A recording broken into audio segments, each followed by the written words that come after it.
రోజు ఒక సంబరాలు జరుపుకునే సమయం. ఈ రోజు మన రాక్షస పాలన నుంచి ఊపిరి పీల్చుకుంటూ ఈ రోజు అధిక మెజారిటీతో మన కూటమి గెలుపొందిన సందర్భంగా మా ఉమెన్స్ వరల్డ్ లో లేడీస్ అందరం కలిసి ఒక చిన్న సెలబ్రేషన్ చేసుకుంటున్నాము. దాంట్లో పార్ట్ గా వచ్చిన మీ అందరికీ కూడా పేరు పేరున ధన్యవాదాలు. Hello AP, hello AP, hello AP.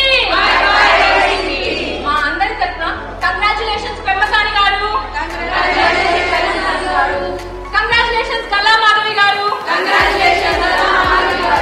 Congratulations Nazir గారు. మా అందరి మద్దతుతో మీరు ఎలాగైతే ఘన మెజారిటీతో గెలిచారో అదే రకంగా మీరు కూడా మా అందరికి మద్దతుగా ఉండి రానున్న కాలంలో మా అందరికీ కూడా తోడు నీడగా ఉండి అందరం కలిసి మనకు కావాల్సిన అభివృద్ధి సాధించుకుంటాము అని ఆశిస్తూ ధన్యవాదాలు.